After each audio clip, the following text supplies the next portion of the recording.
attraction is not enough. Love is. And that's all that there is.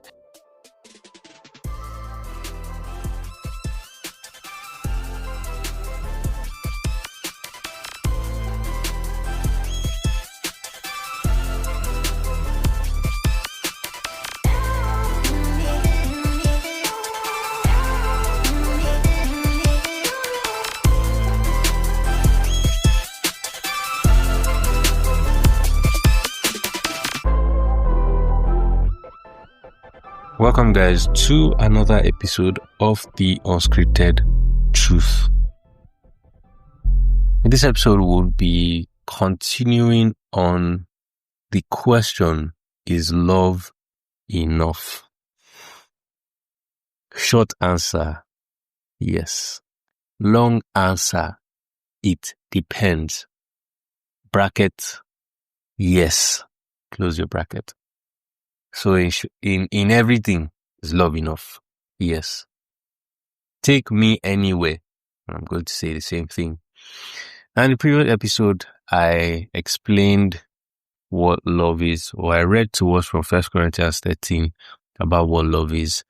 I told us different kinds of love, and I said I will explain to us why we need love in each of these domains, or the different kinds of love, to exist so that we can excel in these domains, which are the eros love for romantic relationships, agape love for the love that God has for us, unconditional, for filial love, the love that you have with your friends, and storge, which is the love you have for your family members. So that is that. And, I told us that love is enough, and I'll start with the romantic side, which I know some people's ears are itching to hear my take on it. The answer is still yes.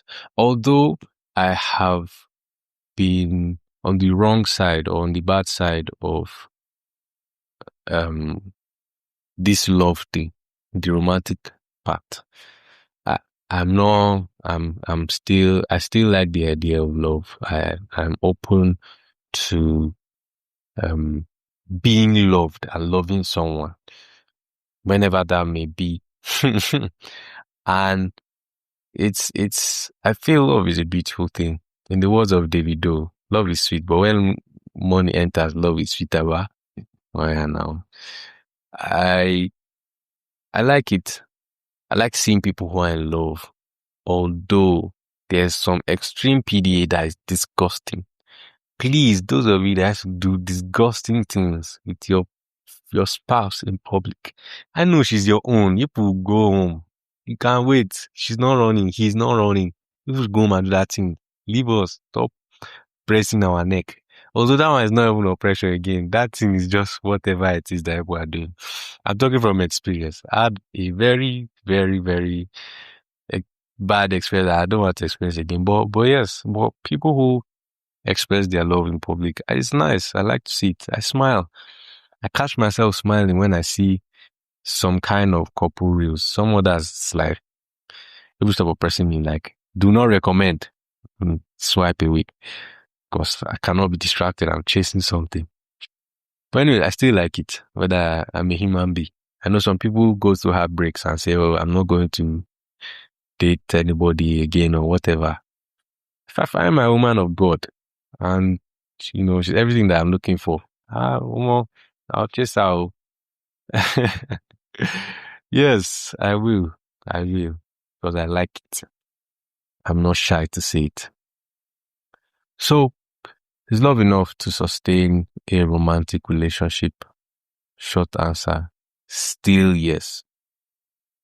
Because in romance, I don't mean the Bible book. I mean, like, in romance, like the romantic relationship, it's a commitment to be in a relationship with someone. And like I said, I've had bad experiences. I'll not go into that. In another episode, I'll tell you guys my experiences with this thing called love. And people laugh at me, but anyways, it's me reaching out to you guys so that you guys can understand me more when I say some things. So it's a commitment. I was talking with one of my friends and I was telling her that this thing called love or this relationship thing is really not easy.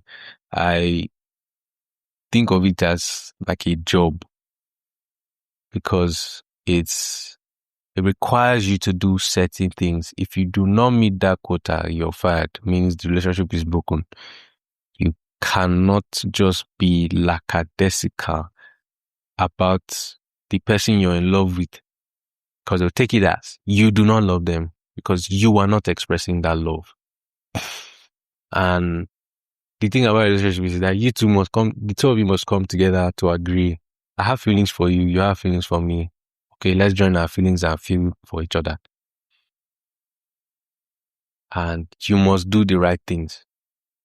So this is just a preface. Now, why do I say love is enough? It's because when we talk about 1 Corinthians 13, we see what love is. It says love is patient, love is kind. But when you go to conferences, some people say love is not enough. And it's up to them. I'm not saying that's wrong. There's context. But I feel in general, love is enough. I've had discussions with relatives or had discussions with family members and they say, some say love is enough. Like, and love is not enough. I'm like, for me, I think it is. So and by definition, love is like an emotion, if I'm not mistaken. It's the way you feel towards someone. But then I think it's more than that because we are believers, we are children of God, and the Holy Spirit, by His helping hand, revealed to us that love is patient, love is kind. These are things that you have to do. Now, we mistake love for affection. That's what I'm trying to say. Because I have feelings, an emotion, a strong, attractive emotion towards someone, doesn't mean that I necessarily love them. I am just affectionate towards that person. Because if you do not meet, like that's why I said being in a relationship or loving someone is like a job. I'm not saying it is a job. If you love someone, it won't feel like a job. But if you are affectionate towards someone, because it has to do with attraction. A romantic relationship has to do with attraction. I know you say that there are some friends that end up being together. They are still attracted to each other. You cannot be in a romantic relationship if you're not attracted to that person, because there's an area, an aspect of being in a God-centered marriage, because what I'm saying now has to do with marriage, where attraction is important to sustain that relationship. I'll say it as it is. There is a place that sex plays in sustaining a marriage. I've said it, and that's the reality of it. Whether I agree with it or not, that's just how human beings are wired. At any point where the other partner stops or says, "Oh, I'm going to punish my partner by not giving them sex," there's going to be a huge issue there, because sustainability of relationship is dependent on that. But if you guys communicate, like I always say, I'm not advising anybody. I'm just telling you what I think.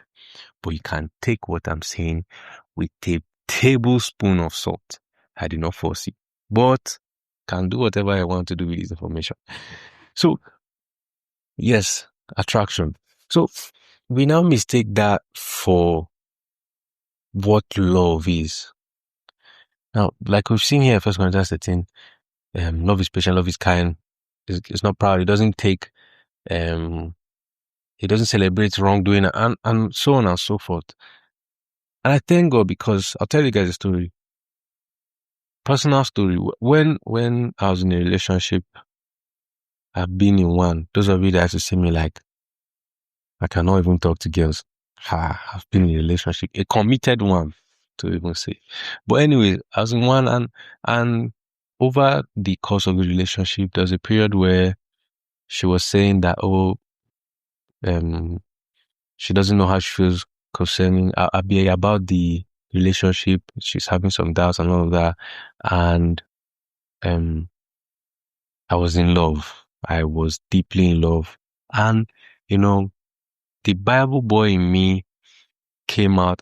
I think I still have the chat up till now because I will still reference it for whoever is coming next. Because if I said some things that I didn't even know I could say. And maybe it was the Holy Spirit also talking through me, but you know, anyway, let me stop blazing myself. I I explained to her that okay, I understand it's natural, we're away from each other, and if you feel this way, I can augment for you. It's not always 50-50. You can be 10% today, I'll be the 90 for you. If you're the 60 tomorrow, I will be the 40. Obviously, it doesn't always have to be 50-50. I will come to where you are. I meet you where you are. And I expect that you do the same for me. But if I'm just attracted to you or affectionate towards you, I wouldn't meet you where you are. Now, we now leave the dimension of affection and go into love, because for you to meet someone where they are, you have to put some things of yourself down for that person. You have to put some things down. You have to compromise in some way. But affection doesn't make you compromise. It doesn't in any way. It just means you're attracted to that person. Now that's why I say sometimes we mistake this attraction to love. Love is a deep ocean. It is a deep ocean, and that ocean is made up of different things. It's like a cup, and what the water that fills into anything that makes that cup full is what makes up that cup. I know it doesn't make sense, but then love is not just one thing. It's not just the affection. And to sustain a relationship, you have to do certain things. You have to be patient with your spouse. You have to be kind towards your spouse. You have to not be jealous. Not there's healthy jealousy. There's like the one that God has towards us. Like something that's your possession shouldn't be with someone else. That's not normal. And it's okay to be jealous. And you're not selfish. You're not ill-intentioned. You are patient. You can, it calls it long suffering. I know it means in today's age, it sounds alien to say I'll go through stress for this, my partner.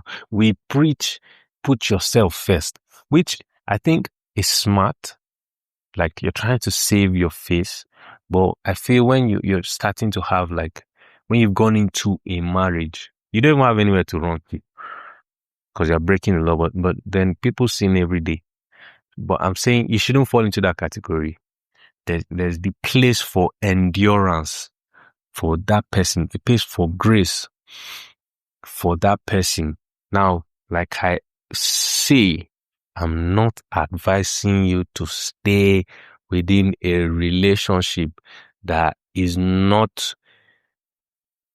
taking away from you more than is giving.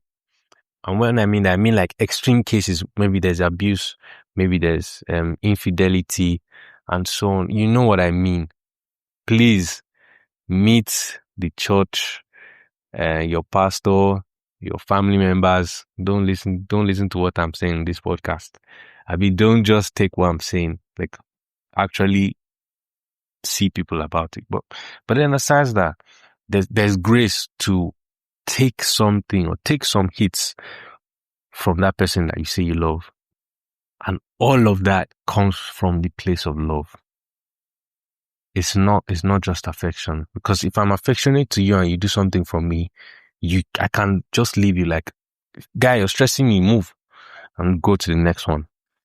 Because you like the idea of having the person. You actually are attracted to that person. But attraction is not enough. Love is. And that's all that there is. I explained to my girlfriend at the time. I said, I've said that I love you. I've told you that I love you. I do not throw that word anywhere. I don't say it anyhow.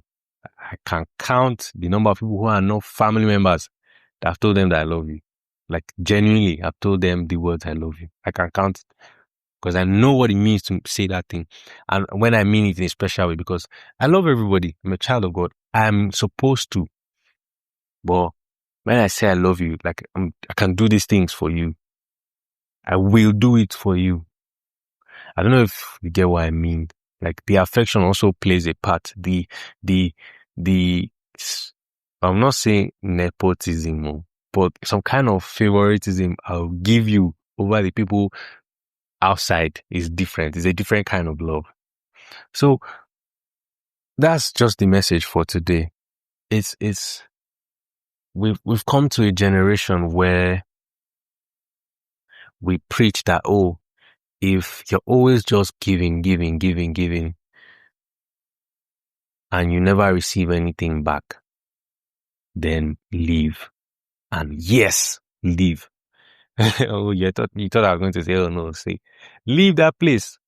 Leave that place. Because if someone values you, if someone says that they love you, and I'm talking in relation, everything that I'm saying today, it pertains relationship. If that person says, half a babe, or my love, I love you, like I love you, and they, in love, when you're in love, you can say some kind of things that you wonder who sent me to say this thing.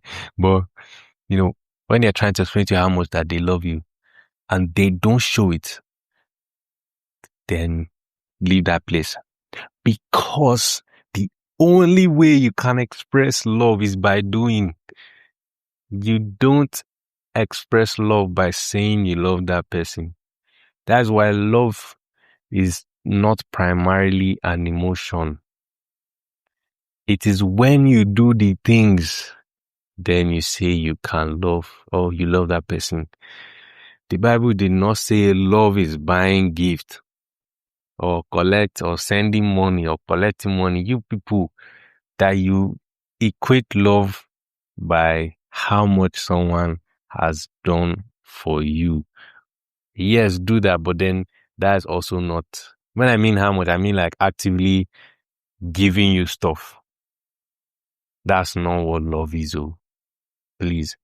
It means like how much the person has actually done for you, what the person has let go of because of you. Because it's not easy. Truly, honestly speaking, it's not easy to let go because we're all grown.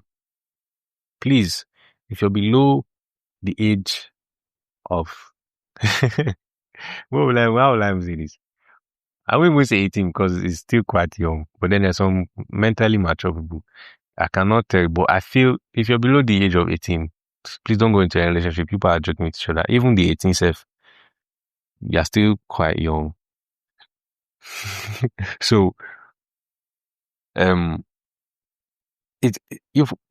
you're grown up and you've already formed the ideologies that you have. So letting go of some things that this your partner doesn't like requires love. So if someone lets something go because of you, trust me, if they don't even give you anything, they love you. Can take this one to what I'm saying. This one, you don't even need to take it with any sort. Utilize it. If you see that someone changes because of you, and you can tell by the discernment of the Holy Spirit that you can, that this person actually changed and is not just trying to play a trick on me, then that person really loves you, because it takes something to change who you are for somebody else. I don't mean always change yourself for every relationship you enter. Oh, that's stupid. Know who you are as an individual. And then if you know this thing that this person wants you to change into is not in alignment with your values, leave now. No matter how much you are attracted to that person, leave now, because it is going to cause problem in the future. I don't have to be married or experience it to tell you that this is the reality. If you have eyes, if you have ears, if you have a functioning brain and you see the patterns, you will know what I'm saying.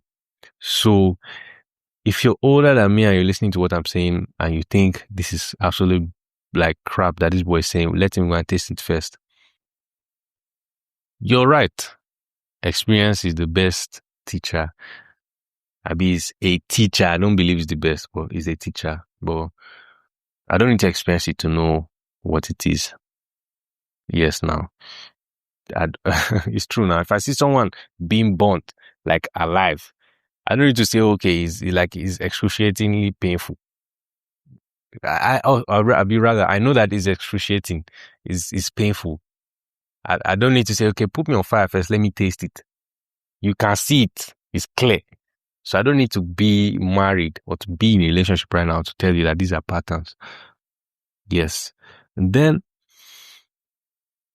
coming back to sustaining that relationship, and is love enough? I've given us what I think concerning it. I think love is enough because doing is love. And that is why, let me not encroach into sustaining relationship, the agape relationship with God. You don't even need to do anything with God's own, but then I'll explain that further. So, I've shot myself in the foot. I would take that, and I don't mean you shouldn't do anything with God, but like I said, I won't encroach into that. That's recording for another episode. But this is me being real. This is me being honest. This is me trying to explain to us that love actually is enough. Because you have to do. If you see that someone is not doing, it doesn't mean the person is not, like you can see that this person is trying. Because the person is not white and black. There are some gray areas. That someone is trying, but they are not meeting up. Okay, what do you do in that situation? I cannot answer that question for you. Honestly speaking, I can't tell you what to do. This is where discernment comes in. Because truly, someone might like you. Someone is trying to meet up with what you're saying, but they just can't. It depends on you now to say, okay, I can take this person as they are and cope with these things because it's not as bad. They are trying. But they are trying, and you see that, okay, this is going to be a massive pinpoint down the line, because and they say this thing that marriage and love is blind, marriage will clear your blindness, and it's true. Whatever you were ignoring before you got married will quadruple when you get married. Those things that you pushed under the carpet, your carpet will spoil because those things will poke a hole inside that carpet. So this is my ideology, and that is why we shouldn't throw these words around when I say, okay, oh, I love you, like in a romantic way. That's what I mean. Because now, if I tell you, I just see one fine girl, oh, I love you. You're trying to woo her. Oh, guy, you know that this girl now should tell you anything. If you're the kind of person who has temperament, you can even bruise them with your elbows and just punch the person in the eye. That's not love. But if you're willing to do the things that you have to do to sustain a relationship, and that's a sign that you actually know what love is. not just affection. Because like I said at the beginning, love is like a job. There are tasks that you must fulfill. And there's something my mentor said, and I found it so profound, and I'm even using it now unconsciously. He said, love is a choice. Love is a choice. He's a guy, so the person is a guy because only a guy that kind of thing is the majority of the people that I'll say, I'll be the major gender that I'll say that kind of thing is the male gender. I'm not saying women can't say it. Please, feminists, don't come at me. Please, because sometimes I say something and people pick it wrongly, so I'm not trying to attack. Please. Side note, I think gender is is a tool by the government or the enemy to distract human beings from doing what they are supposed to do. Gender was the single most useless thing. It's just so stupid. It's just so stupid. I say it again, it's just so stupid. Gender was. I'm attacking a woman for what she said. I'm attacking a guy for what he said. Because you're attacking them, you're not going to win. Nobody's going to win. Nobody wins wars. Just dead people everywhere. But you don't die. So you just carry that ideology and be running around with your life. Please, advocating #let's stop gender wars. If you listen to this, yes, thank you. If you've listened to this point of this episode, please, I'm begging you, just message me #no more gender wars. Just message it to me. I'll know that you listened to this episode, and I'll really be happy. You could post it on your status. You could send it to me just randomly. We don't even need to be chatting. I really don't even mind. Like, just send me #say no to gender wars, and I'll know that you followed till this far. Thank you. If you don't have my number, or if you see in person or whatever, just tell me #say no to gender wars. I will be so happy. Yes, for those, I'll know that you listen to me this far. Okay. So yes, thank you for listening, and I have a lot to say that I'm struggling not to just pour my subjective experiences into this beautiful thing that God has called love. But I know that when it comes to relationship, honestly, it's a choice. You choose to be with that person with the choices that you have to choose that person with the options. Whether I have options, whether I don't have options, you choose that person and you stay with that person. That is what love is. That is an aspect of what love is, because you had options, but you came to that conclusion that this is what I want and I will have it. And you went on to have it and you stuck with it. So the choice you now made to get it, you now have to make more choices to keep it. The activities that you take to keep it is all an encapsulation of what love is. In simple terms, it doesn't just mean you go to fish, you catch the fish, you keep it in your freezer till the thing turn to ice block. When NEPA take light, the thing will defrost. When NEPA bring light, will to freeze back. Just be freezing and unfreezing, but nothing is changing. That's a very bad illustration I gave there, but I hope you understand what I'm saying. So, love is sweet. God so loved the world that He sent His only Son. And Solomon loves, will I even say he loved them? He sure had ones that were close to his heart, because that Song of Solomon, that book, the Bible, a very wonderful book. But yeah, I hope I've made sense. I hope you understand what I mean. Making the choice to stay with someone understanding that you have to do certain things to sustain a romantic relationship. I didn't say the things you have to do. You know it. You know it in your heart that sustain this relationship. This is so and so I have to do, because communication is key. Another aspect to play in sustaining relationship. Subsequently, down the line, over episodes, especially when I'll give you the story of my life as it pertains to relationships, you see other aspects of love that maybe I have omitted in this episode. So, thank you for listening this far. It's been a joy talking to you guys. You guys keep me going. Honestly speaking, every time, I know I don't release as much, but it's something that I want to do this year.